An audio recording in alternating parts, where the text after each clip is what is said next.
Shuklambaradharam Vishnum Shashivarnam Chaturbhujam Prasanavadanam Dhyayet Sarvavighnopashantaye. Om. Dear friends, we are seeing the Bhagavad Gita chapter 2 and shloka number 50 we were reading. That is, that last line, Yoga Karmasu Kaushalam, we were reading. That is a fairly quite often quoted line. Yoga Karmasu Kaushalam. Karmasu means in karma. Kaushalam means skill or dexterity. Yoga is dexterity in action. What is this dexterity? When you are doing something very, very skillfully, naturally you will achieve the result. But here you are not opting for the result. You are saying, no, I don't want karma phala. Then what is the dexterity here? You are not seeking karma phala, you are not getting karma phala, and what is the great dexterity? So there the commentators have explained, dexterity is actually to ensure that karma which is binding in nature, that karma loses its binding nature. That is dexterity.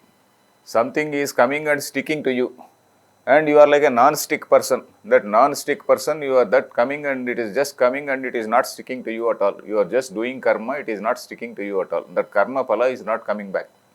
So that is dexterity. You are doing karma in such a way that the karma phala is not coming, karma phala is not there in your bank account. We know that this karma phala is somewhat like a bank account. Whether it is punyam or papam, it is somewhat like a bank account. It is there and it is going to give some fruit at some point of time. Maybe one janma later, maybe two janmas later, maybe many janmas later, but it is surely going to give karma phala. So that is the karma doctrine. And this karma doctrine also has been very scientifically postulated. Even earlier also, I told a couple of times. So this karma, what is this kaushalam or dexterity or skill in this action? So the commentator has written here, Tadhi kaushalam yat bandhasvabhavanyapi karmani samatva buddhya svabhavat nivartante. That is, the nature of karma is to bind a person. But here you are doing karma in such a nice way, with such frame of mind, because here basically the frame of mind, our attitude, our mind is very important. So what is that sankalpa? There is no sankalpa here. The sankalpa is Ishwararpana buddhi is the sankalpa. No selfish sankalpa, only Ishwararpana buddhi is the sankalpa. When I am doing work with that frame of mind, naturally the karma phala is not coming to me.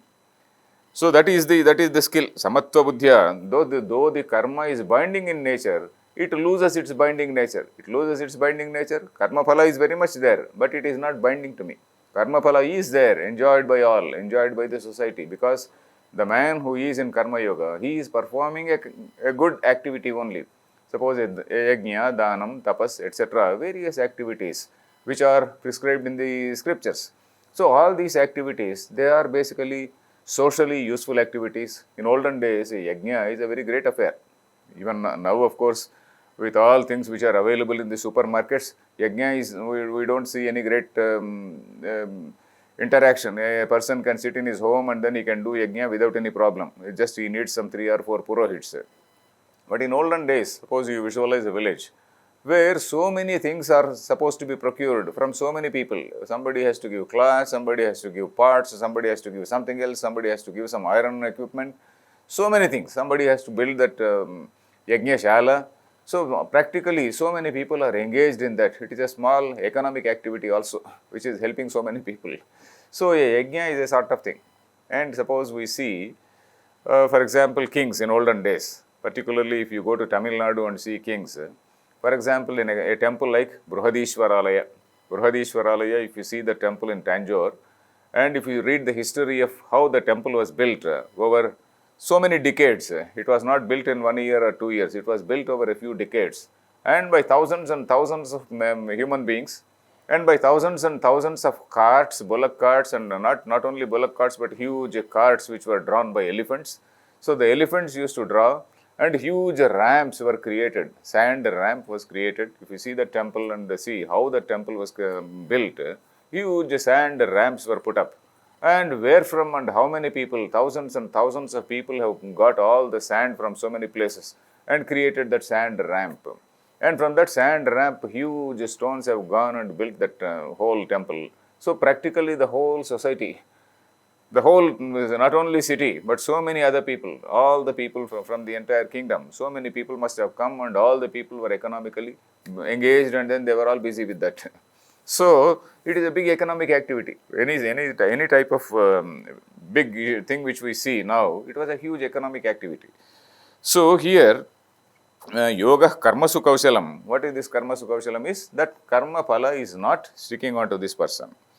Then the next shloka also, next shloka is, he is talking about karma, buddhi yogi. Again, he is talking about the same buddhi yoga. The buddhi yoga, again, we can take the meaning as karma yoga at the sadhana level or sankhya yoga at the level of a jnani. The next shloka is 51. Then 51 shloka is, कर्मजं बुद्धियुक्ता हि फलं त्यक्त्वा मनीषिणः जन्मबन्धविनिर्मुक्ताः पदं गच्छन्त्यनामयम्. So buddhiyuktaha manishinaha, it says karmajam buddhiyuktahi phalam tyaktva manishinaha. So the shloka anvaya is buddhiyukta manishinaha, the people who are having this karma yoga buddhi or sankhya yoga buddhi. What do? Karmajam phalam tyaktva, they will give up this karma phalam. And janma bandha vinirmuktaha, they will get rid of this janma bandha, the bondage of janma bandha. And padam gacchanti anamayam. Padam gacchanti anamayam is a state where there is absolutely no sorrow. That is a state of bliss, happy state, where there is absolutely no sorrow, no grievance, nothing. So these people, they realize that particular place. This is the broad meaning of the shloka is, the intelligent people, or rather the wise people who have this evenness of mind, they totally abandon the fruit of their action and they are freed from this bondage of birth and death. And they attain that particular stage which is beyond that good and evil. So that is the overall general meaning of the shloka. So here, of course, we have to note one thing. This karma yoga itself, is it enabling a person for this sort of liberation? That is the basic question. We may have a doubt. Karma yoga, because I have not told you the difference between this karma yoga and jnana yoga. Karma yoga is, we saw in the last 2-3 classes, or rather episodes, that is, karma yoga is not desiring the fruit of the action, aligning your will with the divine will, and then performing some activity, an socially approved activity for the welfare of people. So that is what is karma yoga. In that, okay, that karma phala is not coming and sticking to you. By that itself, is one getting liberated? So that is the question. Siddhanta says, karma yoga is not going to give liberation directly. Karma yoga, the fruit of karma yoga is antahkarana shuddhi. And in fact, some of the Swamijis, one Swamiji named Akhandananda Saraswati Maharaj, Akhandananda Maharaj, very great scholar, very great Swamiji, he compares this karma yoga to a detergent. Karma yoga is a sort of detergent. When we take bath, naturally we use a detergent to get rid of all the malam, body malam, all that dirt on the body. And at the end of it, we also get rid of the soap. We also get rid of the soap means we just apply soap, and then after applying a lot of soap, all the foam is there, and then we also, after getting rid of the dirt, we also pour a lot of water so that the soap also goes away.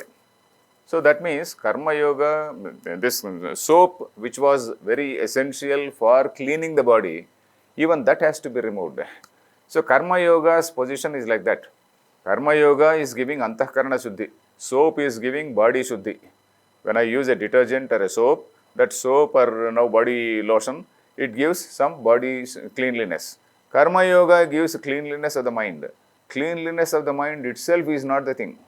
Cleanliness of the mind is not itself the thing. Even that karma yoga goes away, that the detergent has to be washed off.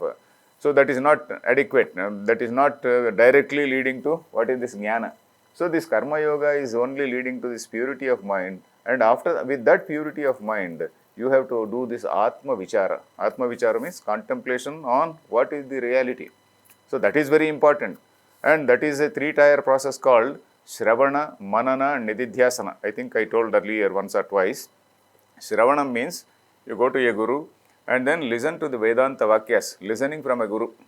They did not say reading, they did not say Patanam, they said only Shravanam. Because if you read Geeta, in fact, I repeatedly tell people, if you are interested in Geeta, don't read Geeta. Listen to Geeta from some Swamiji, from some competent Swamiji, from somebody who has really understood who knows language at least. First of all, he has to know Sanskrit. You should not go to somebody who does not know Sanskrit, because if he does not know Sanskrit, he will not be knowing the meaning of the words. He will not be knowing the meaning of the words. He doesn't know the etymology of the words. He doesn't know what levels of meaning a word may be conveying. So you have to go to a Swami who knows the language, who has studied, who had studied the scriptures, and not only studied Gita, but he has also done some general study of various Vedic literature. In Vedic literature, of course, there are so many books like Prakarana Granthas, not only Veda, but Itihasa is there, Puranas are there. If he is read in those things also, all the more better, because Vedas and this is somewhat like a textbook of law. And if you go to Bhagavatam, Srimad Bhagavatam, a person who has read Srimad Bhagavatam, he can explain Bhagavad Gita very well. A person who has read Ramayana completely, he can explain Bhagavad Gita better, because he can get some examples from Ramayana, he can get some examples from Bhagavata. That is somewhat like the case law.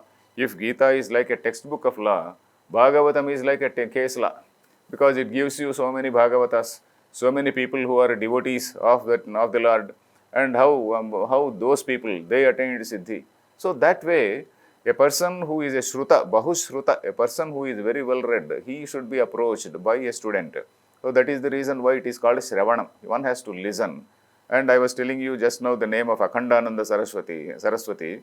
He is one such great teacher, a very eminent teacher. Of course, he is now no more. Such teachers are very much available. And fortunately for us, most of their material, their talks, etc., they are available on the internet, thanks to internet, thanks to technology. So we are in a better position now. So here, Shravanam. And after Shravanam, we are supposed to contemplate on what we have heard. Vedanta, Vakya, we have got Avadharanam. Avadharanam means understanding at an intellectual level.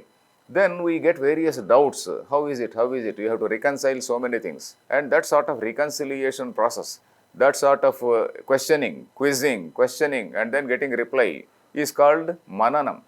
Yuktibhihi anuchintanam mananam. Yukti means logic. You have to logically question. There is no question of blindly accepting. There is no need to blindly accept, because Vedanta says you need not blindly accept anything.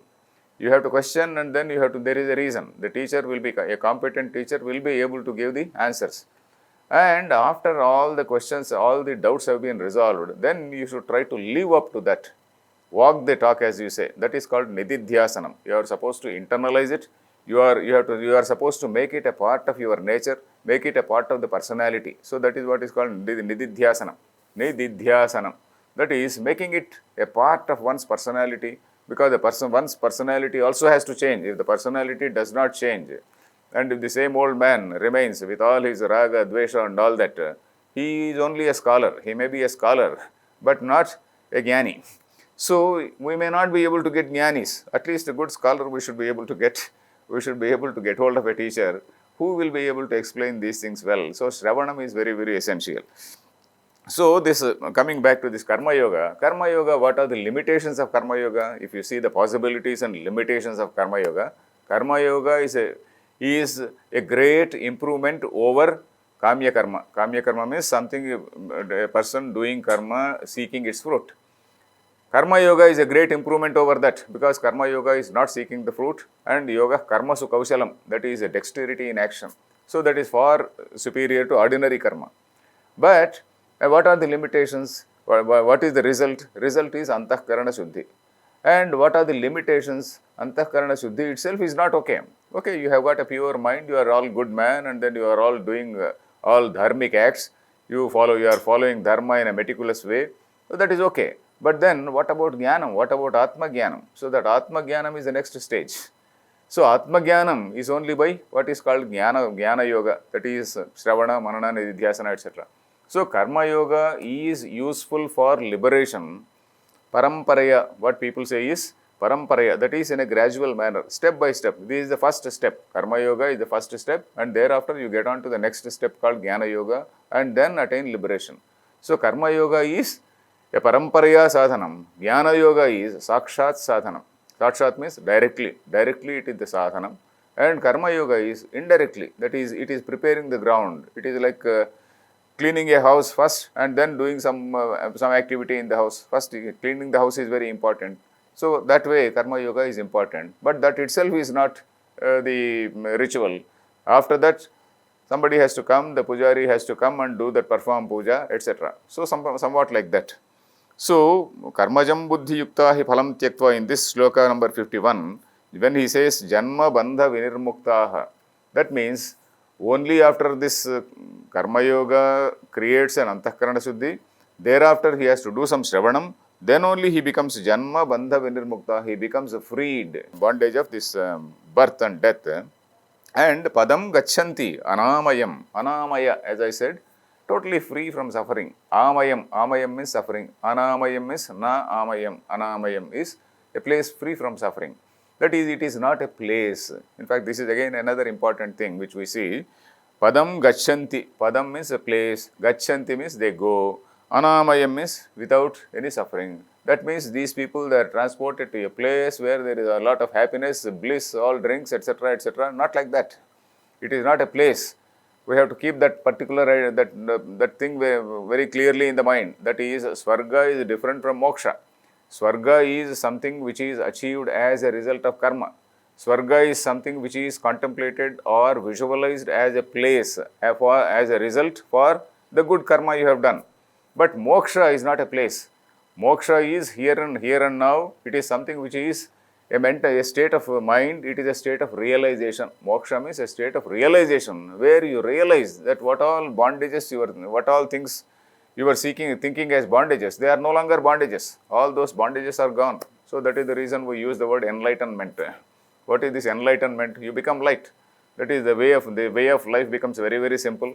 The course of life, earlier probably it would be a very, very complicated life. Okay, I have to do this, I have to do that, etc., etc.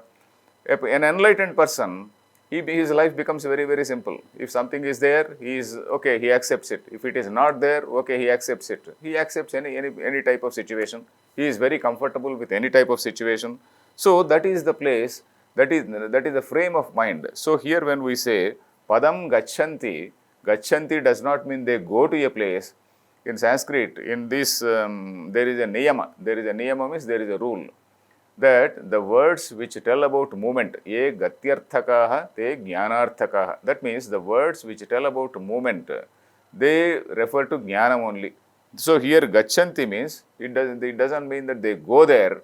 That is, they realize that particular state.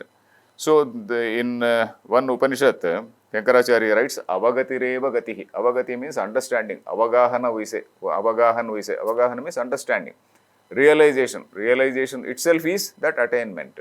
So that is one point we have to see. So Swarga is visualized at the level of religion. But moksha is something which is beyond that religion. Moksha is a realization. Then padam gacchantinamayam. So they attain that realization. And now 52nd shloka. Yada te mohakalilam buddhirvyatitarishyati tada gantasi nirvedam shrotasya cha. Now again he is saying that Krishna is advocating a particular concept called purity of mind. The mind is compared to a lake of water. Suppose there is a lake of water. In that lake of water, if you want to see the pure image of sun or moon or whatever it is, sun, let us say sun, you have to see the image or reflection of the moon, the water should be still. Number one, water should be still. Water should also be very pure. The water should not be turbid, it should be pure, and at the same time water will not be wavy. There should not be waves and all that. Water should be still. So here, that purity is being talked about, what is called nirmalatvam. Nirmalatvam is purity, and nischalatvam is that focus or calmness. Nischalatvam is calmness. Here, nirmalatvam is purity. Purity and calmness. Purity and calmness, that is nirmalatvam and nischalatvam, both are needed for a seeker. So he is now talking about that nirmalatvam, that purity. That lake of water has to be very, very, that Manasa Sarovara. In fact, this Manasa Sarovara is not somewhere in China. It is there in our own minds. Our own mind is said to be the Manasa Sarovara. The figurative meaning of Manasa Sarovara is Manasa. Why is it called Manasa? It is Manas. Manas itself is that Sarovara, where all good, bad and all the things they are there in our mind. So Manasa Sarovara. Yada te moha kalilam buddhir vyatitarishyati. So this sthula meaning, the broad meaning now I will say, and we'll pursue it tomorrow. That is, when your mind goes beyond all this confusion, created by moha, moha kalilam, all this confusion which is created by moha. What is this confusion? Oh, this is mine, I like this, this is raga, dvesha, this is mine, this is not mine, I love it, I hate it. So all this thing is moha. And then when you go beyond that, tada gantasi nirvedam, at that time you are achieving a state called nirvedam. Nirvedam is that vairagya. Shrotavyasya cha, shrotavyasya, shrutasya cha. That is, shrotavya, and what to know and what not to know, about what to follow and what not to follow. That is, then you will have a clarity of mind. At that time you will sit back, and then you will sit, and then you will think, oh, what have I been doing all the while? Have I been doing the right thing in my life? What all I have done in my life, have I done the right things? So you will try to examine your own activities done that far. So we will see this shloka tomorrow, because this is a very interesting shloka. We will see tomorrow. Harihi Om Tat Sat.